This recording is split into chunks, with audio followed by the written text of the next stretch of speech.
थोड़ा डिसिप्लिन का भी मुजाहरा करना होता है। ओके माय डियर्स, आज जो हमें जो चैप्टर पढ़ना है ना, that is factorisation.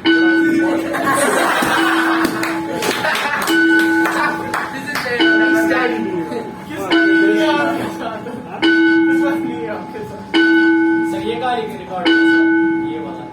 This is period number 8. चलो नहीं से कीजिए आप सर नहीं से कीजिए सर आप जल्दी जल्दी शुरुआत सर फिर से यहाँ पर चला गया शुरुआत से शुरुआत ओके, जरा करो चलो चैप्टर जो हमारा है दैट इज फैक्टराइजेशन, बड़ा इंपॉर्टेंट चैप्टर है, बहुत आसान है। ठीक है, ध्यान रखिएगा जो भी चीजें मैं बताऊं वो आपको याद रखनी है। डेफिनेशंस वंस क्या आपको कंसेप्ट क्लियर हुआ, डेफिनेशंस आपको खुद को बड़े अच्छे स्टूडेंट्स हो, माशाल्लाह आपकी इंग्लिश भी बहुत बेहतरीन है, क्योंकि हमारे स्कूल की जो इंग्लिश लैंग्वेज है माशाल्लाह। तो डेफिनेशंस आप खुद लिख सकते हो, बट समझ लीजिएगा कि कंसेप्ट क्या कह रहा है और किस तरीके से हमें डील करनी है। वंस हमें फैक्टराइजेशन पढ़नी है, उससे पहले हमें फैक्टर टर्म के बारे में इंफॉर्मेशन होनी बहुत जरूरी है कि फैक्टर होता क्या है। ध्यान से सुनिएगा। फॉर एग्जाम्पल, अगर मेरे पास कोई भी एक नंबर है 10, ठीक है, मेरे पास कोई नंबर है 10, ठीक है बेटा, और मैं आपको बोलूं जरा इसको 2 से डिवाइड करें, आप क्या बोलोगे सर? 5 और 10, तो रिमाइंडर कितना आया? 0 आया कि नहीं? Yes, sir. अब मैं यही 10 वापस से लूंगा और मैं बोलूंगा जरा 5 से डिवाइड करिए, तो आप बोलोगे सर 5 2 और 10, तो रिमाइंडर कितना? 0। मैं तीसरी बार मैं बोल रहा हूँ इस 10 को 1 से डिवाइड करिए, तो आप बोलोगे सर 1 10 और रिमाइंडर कितना? 0। अब ध्यान से सुनिएगा, जब भी एक नंबर या एक क्वांटिटी, अब मैं क्वांटिटी की क्यों बात कर रहा हूं, क्योंकि कभी कभार हमारे पास जो फैक्टर्स होते हैं वो एक्सप्रेशंस भी हो सकते हैं, 2xy भी हो सकता है, 3x² भी हो सकता है, एक्सप्रेशंस भी हो सकते हैं। इसलिए मैं बोल रहा हूं जब एक क्वांटिटी, ध्यान से सुनिएगा, लिखना आपको यह हो होते हैं, ठीक है, सिर्फ ये तभी लिख सकते हो जब आपको कंसेप्ट क्लियर होंगे। क्या आप समझ आ रहा है? अब देखो फैक्टर क्या होता है। फैक्टर होता है कि जब एक नंबर या एक क्वांटिटी दूसरी नंबर या दूसरे क्वांटिटी को एग्जैक्टली डिवाइड करे। शाबाश, क्या करे? एग्जैक्टली डिवाइड करने का मतलब कि जब रिमाइंडर डिवीजन के बाद 0 आए। शाबाश, जब रिमाइंडर 0 आए और जो ही आपके पास रिमाइंडर 0 आया तो समझ लेना वो एग्जैक्टली डिवाइड हुआ। और जो नंबर, जो डिवाइजर किसी डिविडेंड को एग्जैक्टली डिवाइड करे, that number is known as the factor of that given number. मतलब यहां पर आप देख सकते हो मेरे पास 5 है, जब मैंने इस 10 को इस 5 से डिवाइड किया, 5 ने इसको एग्जैक्टली डिवाइड किया। क्यों? क्योंकि मेरे पास रिमाइंडर क्या आया? 0। तो मैं कह सकता हूं this 5 is the factor of 10।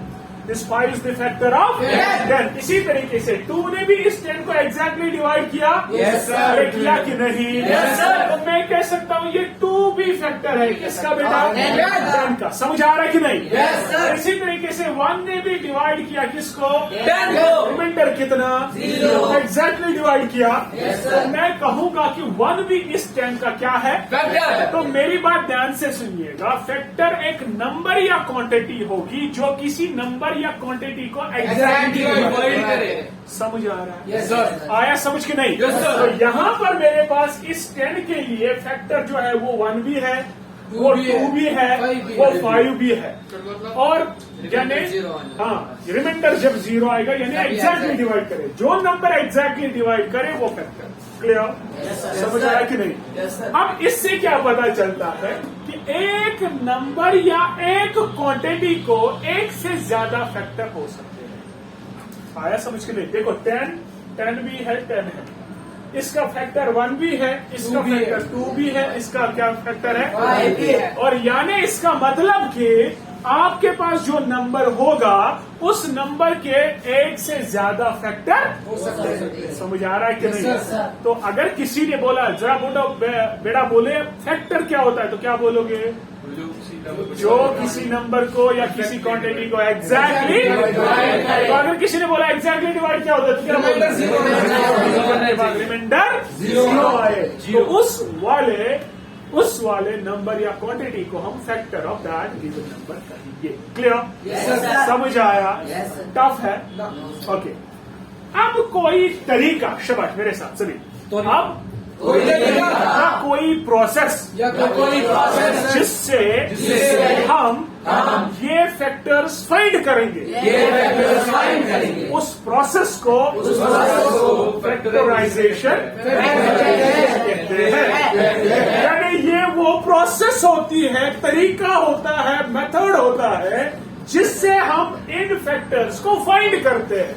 अब बहुत सारे मेथड्स हैं, बहुत सारे तरीके हैं, लेकिन प्रोसेस जिससे हम फैक्टर फाइंड करें, that process is known as the factorisation. Clear हुआ? सिंपल अल्फाजों में कभी कभार ये भी बोलते हैं बेटा ये फैक्टराइजेशन वो प्रोसेस होती है जो हमें डिफरेंट टर्म्स या डिफरेंट नंबर्स देते हैं जिनको हम मल्टीप्लाई करते हैं और हमें गिवन नंबर मिलता है। मतलब फॉर एग्जाम्पल मैं यही 10 लूंगा, शाबाश बेटा क्या लिया? मैंने बोला फैक्टराइजेशन वो प्रोसेस होती है जो हमें वो क्वांटिटीज या वो नंबर्स देती है जिनको हम मल्टीप्लाई करके गिवन नंबर हासिल करते हैं। जैसे मैं इस 10 को लिखूं, इसका फैक्टर कितना? अरे बोलो यहाँ पर क्या, यहाँ पर क्या? मैं लिखूंगा 1 × 2 × 5। जरा देखो मैंने बोला फैक्टराइजेशन वो प्रोसेस जिससे मुझे वो नंबर्स मिलते हैं जिनको मैं मल्टीप्लाई करके ये नंबर हासिल करता हूं। अरे समझा रहे हैं? तो दूसरी डेफिनेशन जो है फैक्टराइजेशन वो, शाबाश बोलो ना, प्रोसेस होती है जिससे मुझे वो नंबर्स या क्वांटिटीज मिलती है जिनको मैं मल्टीप्लाई करके गिवन क्वांटिटी या गिवन नंबर हासिल कर सकूं। ये मेरे पास प्रोसेस है, ये प्रोसेस ही है ना जो हुई, बोलना हुई कि नहीं? ये मेरे पास प्रोसेस ही है जिसमें मैंने डिफरेंट नंबर्स को हासिल किया, उनको मल्टीप्लाई करके सेम नंबर हासिल किया। इस प्रोसेस को भी हम फैक्टराइजेशन बोल सकते हैं। अरे बोलो कहते हैं कि नहीं? अब मैंने ये प्रोसेस किया जिससे मैंने ये 1 2 5 निकाला, तो ये भी प्रोसेस ही हुई। तो हमने प्रोसेस के जरिए फैक्टर्स निकाले बच्चा, उसको हम कहते हैं फैक्टराइजेशन।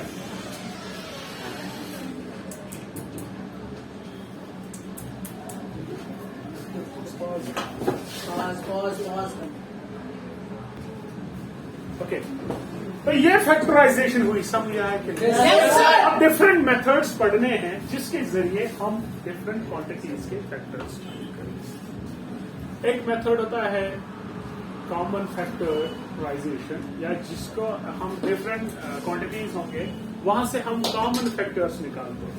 या दूसरा है हमारे पास रीग्रुपिंग होती है, या तीसरा हम आइडेंटिटीज के हेल्प से भी फैक्टराइजेशन करते हैं। वो हम आगे देखेंगे। इतना समझ आया? इससे पहले आपने अलजेब्रिक एक्सप्रेशन में एक्सप्रेशन, पॉलिनोमियल, मोनोमियल सब के बारे में पढ़ा? अरे वो आता है कि नहीं? डिग्री वगैरह सब पढ़ा है ना? तो अगर किसी को वो कंसेप्ट जो है अभी जो है भूल गया है तो वो घर जाकर उस कॉपी पर नजर देगा, ठीक है? क्योंकि ये जब वहां से वो क्लियर हो जाएगी तब ये क्वांटिटी जो है आपको क्लियर होगी। समझ आया कि नहीं? ज्यादा बकवास नहीं करना है, सीधे एक्सरसाइज निकाले, मैं क्वेश्चन नंबर पोस्ट करवाऊंगा। तो पहला मेथड जो हमारे पास है, हमें कॉमन फैक्टर्स निकालने हैं। बच्चा क्या निकालने हैं? क्या निकालने हैं? बहुत ही इंपॉर्टेंट चीज है बच्चा, जरा डस्टर। Very good. अब देखो, सुनो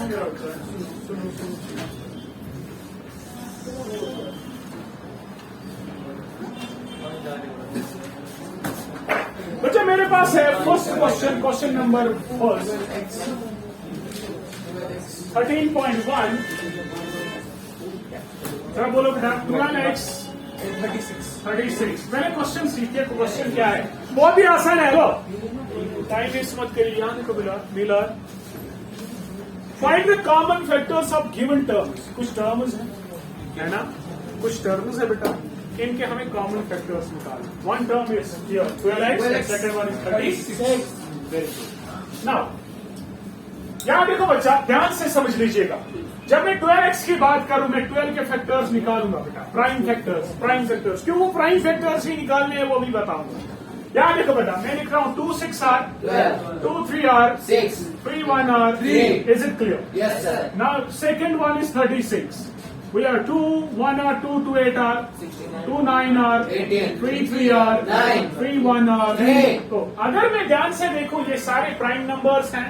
Yes, sir. इसको हम कहते हैं प्राइम फैक्टराइजेशन। Factorization. ये 12 के प्राइम फैक्टर्स है 2 2 3, 36 के प्राइम फैक्टर्स है 2 2 3 3। समझ आ रहा है? Yes, sir.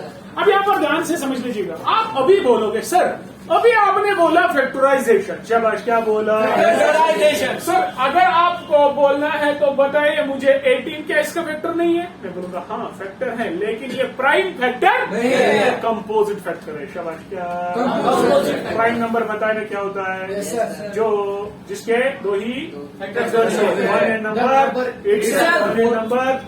समझ आ रहा है कि नहीं? Yes, sir. अब मैं यहाँ पर लिखूंगा बेटा 12x को, क्या इसको मैं ऐसे लिख सकता हूँ 2 into 2 into 3 into x। क्या लिख Yes, सकता sir.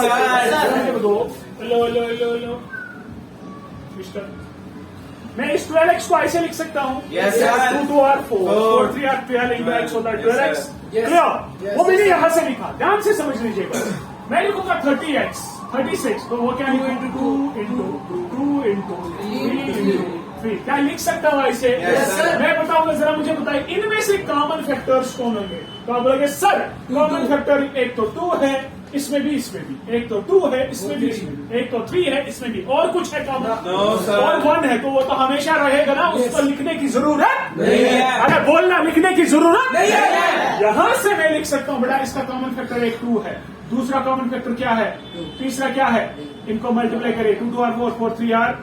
12 जो है इसका कॉमन फैक्टर है, यानी 12 वो नंबर है, वो नंबर जो इसको भी डिवाइड करे, इसको भी divide। देखो ये कॉमन फैक्टर है। Yes, sir. अब बोलोगे सर आपने इतना ही क्यों लिखा, आपने 4 क्यों नहीं लिखा, आपने 6 क्यों नहीं लिखा इसमें? अरे समझ आए, वो भी बात है ना, वो भी फैक्टर्स है। Yes. अरे है कि नहीं? Yes, sir. समझ आ रहा है? पहले लिखो मत, मिला ध्यान दे पहले। अब यहाँ पर ध्यान से समझ लीजिएगा। मेरे पास मैं ऐसे लिखूं 12, क्या इसको मैं लिख सकता हूँ 4 into 3? लिख सकता हूँ 4 3 Yes. लिख सकता हूँ ना? Yes, sir. लेकिन क्या मैं इसको ऐसे नहीं लिख सकता हूँ 2 into 2 into 3? वो भी सेम हुआ। Yes. देखो वो भी सेम हुआ कि नहीं? Yes, sir. 3 2 6 हुआ कि नहीं? Yes, sir. अब मैं लिखूंगा 12 को ऐसे 6 into 2, ऐसे ही लिख सकता हूँ ना? Yes, क्या मैं sir. नहीं लिख सकता हूँ 3 into 2 into 2? लिख सकता हूँ कि नहीं? Yes, sir. अब यहाँ पर देखो वो सेम ही आया। Yes. यानी कोई भी फैक्टर लिखो तो उसके प्राइम फैक्टर्स में यही क्वांटिटी आई कि नहीं? Yes, sir. अब जो कोई भी कंपोजिट नंबर फैक्टर आएगा ना, वो इन्हीं से मिलकर आएगा। आया कि नहीं? Yes, sir. तो समझ आ रहा है लिखना क्या है? Yes, सारे sir. खाली प्राइम फैक्टर्स। अरे बोलना क्या लिखने हैं? Prime factors. एग्जैक्ट कॉमन क्या है, उनको मल्टीप्लाई करके आंसर आपके सामने। हाथ में। समझ आया? Yes, sir. आया कि नहीं? Yes, sir. लिखना आएगा। Yes, sir. उतारिए फटाफट। सर वो जो x है, वो 3 और x का गया। वो मत है, मुझे देखना कॉमन, वो अच्छा, कॉमन अच्छा, फैक्टर वो x ऐसे है। हाँ, वो उधर ही छोड़ना। या आया समझ बेटा? सर लिखे बच्चे। नेक्स्ट देखो बेटा, इसका सेकंड पार्ट यहाँ देखो। 2y। सेकंड पार्ट है 2y, एक टर्म है बच्चा। दूसरी क्या है 22 of xy है बच्चा कि नहीं? Yes, sir. यहाँ देखो, सबसे पहले मैंने बोला है कि इसको देखो, जब भी आपके पास कोई भी नंबर होगा ना, नंबर को मैं लिखूं, देखो मैं 2 को लिख सकता हूँ ऐसे 2 1 और लिख सकता हूँ कुछ। 22 को देखो, मैं 22 ऐसे लिखूंगा 2 1 R, लिख सकता हूँ 11 1 और कुछ लिख सकता हूँ बच्चा। तो मैं आपको बोलूँ 2y को कैसे लिखूं? सर आप बोलोगे 2 into y लिख सकते हो कि नहीं? Yes, sir. बोला ना। अब मैं लिखूंगा बेटा, जरा बोलिए 22xy को कैसे लिखूं? आप बोलिए 2 into 11 into x into y। अरे लिख सकते हैं ऐसे? Yes, sir. अब देखो कॉमन क्या है? 2 और y। कॉमन फैक्टर हुआ 2 Y. और क्या है बेटा? Y. y भी है ना कॉमन? Yes, sir. तो वो y आएगा। 2 into y क्या हुआ? 2y. 2y इसका आंसर। समझ आया कि नहीं? ये सारे क्वेश्चंस आएंगे कि नहीं? Yes, sir. आएंगे कि नहीं? Yes, sir. तो आसान है बेटा। चलो थोड़ा सा एक और क्वेश्चन दिखाऊं सो दैट आपको क्लियर हो जाए। जरा बोले, मुझे बताइए कोई सर आप खुद करेंगे सर, आप बोलिए सर। चलो मैं ये बी पार्ट दिखाता हूँ। बी पार्ट देखिए मेरे पास है बच्चा 6ABC 24 of AB square 12A square B। क्या बच्चा ये आएगा?